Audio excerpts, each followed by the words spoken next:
بسم اللہ الرحمن الرحیم۔ روہیل ٹال کے معزز ناظرین، آج کی کہانی کا ٹاپک ہے وہ بھیانک رات۔ یہ ان دنوں کا ذکر ہے جب ہم ایک کمرے کے کرائے کے مکان کی تلاش میں تھے، لیکن کراچی جیسے شہر میں یہ کام جو ہے شہر لانے کے مترادف تھا۔ میرے شوہر نے اپنے جان پہچان والوں اور دوستوں کو کہہ رکھا تھا کہ وہ ایک کمرے کا مناسب کرائے والا گھر نظر میں رکھیں اور جیسے ہی ملے ہمیں بتائیں۔ سبھی اپنی سی کوشش کر رہے تھے، لیکن مکان مل ہی نہیں رہا تھا اور مجھے فوری طور پر شفٹ ہونا تھا۔ اچانک ہماری یہ تلاش ختم ہو گئی جب میرے شوہر عادل کو ان کے ایک دوست نے ایک مکان کے بارے میں بتایا اور دیکھنے کے لیے بلوایا۔ اندھا کیا چاہے دو آنکھیں، میرے شوہر فوراً مجھے ساتھ لے کر اس جگہ پہنچے جہاں اس کا دوست پہلے سے مکان مالک کے ساتھ موجود تھا۔ وہ لوگ اسی گھر کے باہر کھڑے تھے جو ہم لینے والے تھے۔ میں نے دیکھا گھر باہر سے ہی کافی خستہ حال لگ رہا تھا۔ داخلی دروازے کا اصلی رنگ نہ جانے کب کا اڑ چکا تھا اور زنگ نے پورے دروازے پر اپنا قبضہ جمایا ہوا تھا۔ باہر کی دیوار کی آدھی اینٹیں چھڑ چکی تھی، جو سلامت تھی ان کا پلستر بھی اکھڑ چکا تھا۔ میں گھر کی خستہ حالی دیکھ کر خاصی مایوس ہوئی۔ مالک مکان عادل سے الیک سلیک کرنے کے بعد دروازے کا زنگ آلود تالا کھول رہے تھے، جبکہ عادل میرے چہرے کے تاثرات پڑ رہے تھے۔ وہ سمجھ گئے تھے کہ اس گھر کو دیکھ کر مجھے کوئی خوشی نہیں ہوئی، لیکن بہرحال آ گئے تھے تو گھر دیکھنا بھی تھا۔ مکان مالک داخلی دروازہ کھول کر اندر چھوٹی سی گیلری میں کھڑے ہمیں آنے کی دعوت دے رہے تھے۔ میں نے عادل کی طرف دیکھا تو انہوں نے مجھے چلنے کا اشارہ کیا اور میرے ساتھ خود بھی اس گھر میں داخل ہو گئے۔ گھر کیا تھا؟ ایک کھولی تھی جو صرف ایک چھوٹے سے سیلن زدہ کمرے پر مشتمل تھی۔ کمرے میں ہی ایک طرف کچن تھا۔ کچن بھی کیا تھا، چھوٹا سا ایک سلیب لگا کر ایک کونے کو کچن کی صورت دے دی گئی، جبکہ باتھ روم باہر گیلری میں بنا ہوا تھا، وہ بھی بابا آدم کے دور کا۔ عجیب وحشت زدہ گھر تھا، گھٹن ہی گھٹن، جہاں ایک پل دل نہ لگے۔ مجھے وحشت ہونے لگی تو میں باہر نکل گئی۔ چند لمحوں بعد عادل بھی مکان مالک کے ساتھ بات کر کے باہر نکل آئے۔ مکان مالک نے عادل کو اپنا فون نمبر دیا اور کہا جو بھی جواب ہو شام میں سوچ کر بتا دینا، ورنہ مکان کسی اور کو دے دیا جائے گا۔ عادل نے چپ چاپ ان سے نمبر لیا اور مجھے بائک پر بٹھا کر واپس آ گئے۔ اف توبہ، کیسا وحشت ناک اور گھٹن زدہ مکان ہے، میں تو یہاں نہیں رہ سکتی، میں نے بائک پر بیٹھے ہوئے کہا۔ کیوں، تمہیں پسند نہیں آیا مکان؟ پسند؟ اس میں پسند آنے والا کیا تھا؟ چھوٹا سا اسٹور نما کمرہ ہے، شروع ہوتے ہی ختم۔ تو ہمیں ایک کمرے کے مکان ہی کی تو ضرورت ہے، ویسے بھی ہم دونوں اکیلے ہی ہیں، میں تو سارا دن جاب پر رہوں گا، تمہیں کافی ہوگا یہ کمرہ۔ وہ تو ٹھیک ہے، لیکن رونق نہیں ہے اس گھر میں، عجیب وحشت سی ہے۔ ارے پاگل عورت، رونق لوگوں سے ہوتی ہے۔ ابھی وہ گھر 2 سال سے بند پڑا تھا، جب ہم وہاں جائیں گے تو اپنے حساب سے سیٹ کر لیں گے، تھوڑا سا رنگ و رنگن بھی کروا لیں گے تو یہی گھر چمک اٹھے گا۔ اور پھر یہ گھر ہمیں اتنا سستا کرائے پر مل رہا ہے اور مجھے دور بھی نہیں جانا پڑے گا۔ میرے خیال سے یہ گھر ہر حال میں بہتر ہے۔ بتاؤ، اب دے دوں ایڈوانس؟ عادل نے لمبی تمہید باندھ کر آخر میں میری رائے لینا ضروری سمجھا۔ ٹھیک ہے، اگر آپ کو سمجھ آ گیا ہے تو دے دیں ایڈوانس، میں نے ہار مانتے ہوئے دھیمے لہجے میں کہا۔ اوکے، میں آج ہی شام میں انہیں ایڈوانس دے دوں گا۔ عادل گھر کے آگے بائک روکتے ہوئے بولے تو میں بھی مطمئن ہو کر اتر گئی اور شفٹ ہونے کی تیاری کرنے لگی۔ اسی شام عادل نے مالک مکان کو ایڈوانس دے کر صفائی وغیرہ کا کام شروع کروا دیا اور اگلے ہی دن ہم اپنے مختصر سے سامان کے ساتھ وہاں شفٹ ہو گئے۔ وہ نہ جانے رات کا کون سا پہر تھا کہ اچانک سے میری آنکھ کھلی، لیکن آنکھ کھلنے کا سبب مجھے سمجھ نہیں آ رہا تھا۔ مجھے لگ رہا تھا جیسے مجھے کسی نے جگایا ہے، لیکن کس نے؟ میں نے لیٹے لیٹے ہی اپنے ارد گرد دیکھنے کی کوشش کی، لیکن مجھے اندھیرے میں کچھ دکھائی نہیں دیا۔ میری دائیں طرف عادل دنیا و مافیا سے بے خبر پرسکون نیند سو رہے تھے۔ میں نے انہیں اٹھانا مناسب نہ سمجھا اور کروٹ بدل کر دوبارہ سونے کی کوشش کرنے لگی۔ اچانک مجھے محسوس ہوا کہ بیڈ کے نیچے کچھ ہے۔ میں نے دیکھنے کے لیے اٹھ کر کمرے کی لائٹ جلائی۔ پل بھر میں کمرے کی ہر چیز واضح دکھائی دینے لگی۔ میں دبے دبے قدموں سے بیڈ کے قریب گئی اور نیچے جھک کر دیکھنے لگی۔ ایک دم سے ایک سیاہ بلّا بالکل میرے منہ کے سامنے سے بھاگا۔ میں یکدم خوفزدہ ہو کر پیچھے گری اور میرے منہ سے زور کی چیخ نکلی۔ میں بری طرح ڈر گئی تھی۔ میرے چیخنے سے عادل ہڑبڑا کر اٹھ بیٹھے اور مجھے نیچے گرا دیکھ کر دوڑ کر میرے پاس آئے۔ کیا ہوا ہانیہ، تم ڈر گئی ہو یا نیچے گری ہو؟ عادل فوری طور پر کچھ سمجھ نہ پائے تو بے ربط سوال کرنے لگے۔ وہ کالا بلّا، میں ڈر گئی۔ عادل، ابھی تک میری سانسیں تیز تیز چل رہی تھی اور دل لگتا تھا ابھی پسلیاں توڑ کر باہر آ جائے گا۔ کچھ نہیں ہے یہاں، تم یقیناً خواب میں ڈر گئی ہو، چلو اٹھو، اوپر لیٹو اور سونے کی کوشش کرو۔ عادل نے مجھے تسلی دے کر اٹھایا اور آرام سے بیڈ پر لٹا کر لائٹ آف کر دی اور میں کچھ نہ کہہ سکی۔ اس کے بعد 2-3 دن سکون سے گزر گئے، میں بھی اس واقعے کو تقریباً بھول گئی۔ اس رات ہمیں عادل کے دوست کی شادی میں جانا پڑ گیا، قریبی دوست ہیں تو ایک دن وہاں رکنے کی غرض سے ہم دونوں میاں بیوی اپنا کچھ ضروری سامان ساتھ لے کر نکلے۔ شادی حیدرآباد میں تھی۔ ان کی فیملی نے ہمارا پرتکاو استقبال کیا اور ان کے پرزور اصرار پر ہمیں ایک دن کے بجائے 2 دن رکنا پڑ گیا۔ ہمارے بچے تو تھے نہیں، اس لیے بے فکری سے شادی اٹینڈ کر کے تیسرے دن گھر آ گئے، لیکن گھر آ کر میری اور عادل کی آنکھیں حیرت سے پھٹی کی پھٹی رہ گئیں۔ سامنے منظر ہی ایسا تھا جو ہوش اڑا دینے کے لیے کافی تھا۔ ہمارا پورا گھر الٹا پڑا تھا۔ میری الماری کے سارے کپڑے فرش پر بکھرے پڑے تھے۔ بیڈ کی چادر جو ہر وقت سلیقے سے بچھی رہتی تھی ایسی ہو رہی تھی جیسے درجنوں بچے اس پر کودے اور اچھلے ہوں۔ پردے راڈ سمیت نیچے پڑے تھے۔ میں یہ سب دیکھتی ہوئی کچن میں پہنچی تو وہاں کی حالت مزید دگرگو تھی۔ آٹا، دال، چاول اور مسالے سب فرش پر بکھرے پڑے تھے۔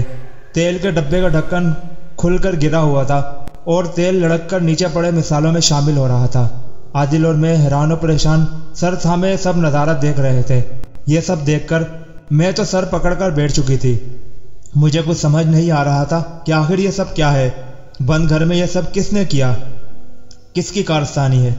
میں نے سوالیہ نظروں سے عادل کی طرف دیکھا، ان کے چہرے پر بھی ہوائیاں اڑ رہی تھی۔ کہنے لگے، مجھے لگتا ہے ہمارے گھر میں ڈکیتی ہوئی ہے، ضرور چور اچک کے آئے ہوں گے، انہوں نے ہی یہ سب کیا ہوگا۔ لیکن عادل، باہر سے تو تالا لگا ہوا تھا، پھر کیسے؟ میں نے حیران ہو کر سوال کیا۔ یہ کوئی مشکل بات نہیں، تم اپنا زیور اور نقدی چیک کرو جلدی، عادل نے کہا تو میں اٹھ کر الماری کی طرف بڑھی۔ میں نے بسم اللہ پڑھ کر لاکر کھولا تو اندر میری نقدی اور زیور جوں کا توں موجود تھا۔ میں نے سوالیہ نظروں سے عادل کو دیکھا۔ اب کیا کہیں گے آپ؟ میرے سوال کا عادل نے کوئی جواب نہ دیا اور اپنی پیشانی رگڑنے لگے۔ پھر مجھ سے مخاطب ہو کر بولے، آؤ محلے والوں سے پوچھتے ہیں، شاید کسی کو کچھ پتہ ہو۔ میں خاموشی سے اٹھ کر عادل کے ساتھ چل پڑی۔ ہم نے ساتھ والے گھر کا دروازہ کھٹکایا تو ایک صاحب نے دروازہ کھولا اور ہمیں سوالیہ نظروں سے دیکھنے لگے۔ عادل نے اپنا مختصر تعارف کروایا اور ان سے پوچھا، گزشتہ رات انہوں نے کوئی آواز تو نہیں سنی؟ ہم گھر پر موجود نہیں تھے اور ہماری غیر موجودگی میں گھر کی حالت نہ جانے کس نے دگرگو کر دی تھی۔ عادل کی بات سن کر وہ عجیب سی نظروں سے ہمیں دیکھنے لگے۔ ان کے اس طرح دیکھنے سے ہم دونوں نے ناسمجھی سے ایک دوسرے کو دیکھا اور پھر ان کی طرف نظر کی تو وہ بولے، کیا آپ نہیں جانتے کہ اس گھر میں کوئی عصیب ہے جو کسی کو یہاں رہنے نہیں دیتا؟ مجھے تو حیرت ہے کہ کسی نے آپ کو اس گھر کے بارے میں کچھ بتایا نہیں، حالانکہ سبھی جانتے ہیں کہ یہ گھر ایک عرصے سے اسی وجہ سے بند پڑا ہوا ہے۔ اچھا، عادل نے پریشان ہو کر انہیں دیکھا۔ ہمیں تو کسی نے کچھ نہیں بتایا، آپ اور کیا جانتے ہیں اس گھر کے بارے میں؟ عادل نے تجسس بھرے لہجے میں پوچھا تو فوراً بتانے لگے، جی ہاں، ابھی تو تقریباً 6 سال سے یہ گھر کسی کے استعمال میں نہیں تھا۔ اس سے پہلے ایک فیملی یہاں آئی تھی تو اس کے ساتھ بھی اسی طرح کے غیر معمولی واقعات ہوتے تھے، جس کی وجہ سے وہ لوگ 2-4 دن بعد ہی یہ گھر چھوڑ کر چلے گئے۔ اس کے بعد سے یہ گھر بند پڑا ہوا ہے۔ مجھے تو حیرت ہے کہ اس گھر میں آپ نے ایک ہفتہ کیسے گزار لیا؟ ان کی باتیں سن کر میرے پورے جسم میں سنسنی سی دوڑنے لگی۔ مجھے وہ ساری باتیں یاد آنے لگی جن کو میں پچھلے 1 ہفتے سے نظر انداز کر رہی تھی۔ سرگوشیوں کی آواز، چلنے پھرنے کی سسراہٹیں، کبھی بے تحاشا شور۔ میں یہی بول کر خود کو تسلی دیتی کہ سب میرا وہم ہوگا، ایسا کچھ نہیں ہے، میں اکیلی ہوں، شاید اس لیے ڈر رہی ہوں۔ لیکن اب ان صاحب کی باتوں نے میرے وہم کو یقین میں بدل دیا تھا اور اب میں ایک پل کے لیے بھی یہاں رہنے نہیں چاہتی تھی۔ عادل نے شکریہ ادا کر کے ان سے مصافحہ کیا اور ہم گھر آ گئے۔ اب یہ سب سننے کے بعد اس گھر میں قدم رکھنے کا دل تو نہیں چاہ رہا تھا، لیکن مجبوری تھی۔ عادل اب کیا کریں گے؟ کرنا کیا ہے یار، اب ظاہر ہے دوسرا گھر تلاش کریں گے، اور تمہیں معلوم ہے دوسرا گھر تلاش کرنا جو ہے شیر لانے کے مترادف ہے۔ ابھی تو فی الحال مجبوری ہے، یہی رہنا پڑے گا نیا گھر ملنے تک۔ میں ان کی مجبوری سمجھ سکتی تھی، اس لیے بحث کرنا مناسب نہ سمجھا اور گھر صاف کرنے میں لگ گئی۔ عادل بھی میرا ہاتھ بٹانے لگے۔ گھر کو پرانی حالت میں واپس لاتے لاتے ہمیں 2 گھنٹے لگ گئے۔ میں بری طرح تھک چکی تھی۔ عادل نے کھانا پکانے سے منع کر دیا اور جا کر 2 برگر لے آئے۔ ہم دونوں نے رات کا کھانا کھایا اور سونے لیٹ گئے، لیکن آج میں نے خلاف معمول کمرے کی لائٹ کھلی رکھی۔ عادل سمجھ گئے کہ آج میں خوفزدہ ہوں، اس لیے وہ چپ چاپ چادر منہ تک اوڑھ کر سو گئے اور میں بھی سونے کی کوشش کرنے لگی۔ نیند کی یہی بات اچھی ہے کہ ہر صورت مہربان ہو جاتی ہے۔ میں بھی گہری نیند سو گئی۔ رات کا نہ جانے کون سا پہر تھا جب میری آنکھ غیر معمولی شور سے کھلی۔ میں نے ناسمجھی سے آنکھیں کھول کر ادھر ادھر دیکھا۔ فوری طور پر کچھ سمجھ نہیں آیا۔ مجھے کسی کی سرگوشی سنائی دی۔ میں نے برابر میں لیٹے عادل کو دیکھا، وہ بے خبر سو رہے تھے۔ میں اپنا وہم سمجھ کر کروٹ بدلنے ہی والی تھی کہ آواز دوبارہ سنائی دی، چپ رہنا۔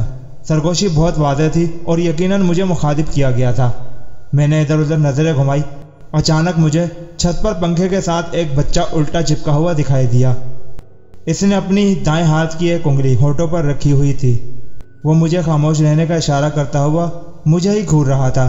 منظر اتنا دہشت ناک تھا کہ میں چیخ پڑتی، لیکن فوراً ہی دوسرے منظر سے میرا دل دہل گیا۔ ایک لمبی چوڑی بدہیبت عورت ہاتھ میں ڈنڈا لیے کمرے میں چلتی پھرتی دکھائی دی۔ وہ یقیناً اس بچے کو ڈھونڈ رہی تھی جو چھت پر الٹا چپکا ہوا تھا۔ میں کھلی آنکھوں سے ساخت وجود کے ساتھ یہ سب اپنی آنکھوں سے دیکھ رہی تھی، لیکن جیسے میرے جسم بے جان ہو چکا تھا۔ میں اپنی مرضی سے چیخ بھی نہیں سکتی تھی۔ دل خوف سے پھٹا جا رہا تھا۔ کسی بھی لمحے اس عورت کی نظر میری کھلی آنکھوں پر پڑ سکتی تھی۔ میرے اعصاب جواب دے چکے تھے، میرا جسم مکمل مفلوج ہو چکا تھا۔ اور پھر وہی ہوا جس کا ڈر تھا۔ اس عورت کی نظر مجھ پر پڑی، اس نے مجھے گھور کر دیکھا۔ اف، کیسی آنکھیں تھی اس کی، کتنی وحشت تھی اس کی آنکھوں میں۔ وہ وحشیانہ انداز میں میری سمت بڑھی، میری خوف سے گھگی بن گئی، اور پھر نہ جانے کیسے میرے منہ سے بے اختیار نکلا، یا علی مدد۔ یہ کہتے ہی جیسے مجھ میں جان آ گئی، میں نے چادر منہ تک اوڑھی اور زور زور سے آیت الکرسی پڑھنے لگی۔ میں روتی جا رہی تھی اور پڑھتی جا رہی تھی۔ میری آواز سے عادل بھی اڑ گئے اور مجھ سے پوچھنے لگے کیا ہوا، لیکن میں بس اس سے لپٹ کر رونے لگی۔ خطرہ ٹل چکا تھا۔ میں نے چاروں طرف دیکھا، کوئی نہیں تھا۔ پھر عادل نے اٹھ کر مجھے پانی پلایا۔ میں نے عادل کو ساری بات بتا دی تو عادل بھی پریشان ہو گئے۔ اب یہاں رہنا کسی طور خطرے سے خالی نہ تھا۔ عادل نے مجھے تسلی دی اور کہا، اب ہم یہاں نہیں رہیں گے، تم بے فکر رہو، میں آج ہی گھر کا بندوبست کرتا ہوں، ہم آج ہی یہاں سے چلیں گے۔ عادل نے مجھے تسلی دے کر لٹایا اور قرآنی آیتیں پڑھ پڑھ کر مجھ پر پھونکنے لگے۔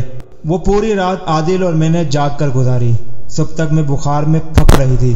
روشنی ہوتے ہی عادل مجھے لے کر امی کے گھر چلے گئے۔ دوسرا گھر ملنے میں 1 ہفتہ لگ گیا، لیکن میں اتنی خوفزدہ تھی کہ اب کسی صورت اس گھر میں جانے کو تیار نہ تھی۔ خود عادل بھی مجھے وہاں نہیں چھوڑنا چاہتے تھے۔ آج میں دوسرے گھر میں ہوں۔ اس واقعے کو عرصہ بیت چکا ہے، لیکن آج بھی جب وہ بھیانک رات مجھے یاد آتی ہے تو میرے جسم میں سنسنی دوڑ جاتی ہے اور میرے رونگٹے کھڑے ہو جاتے ہیں۔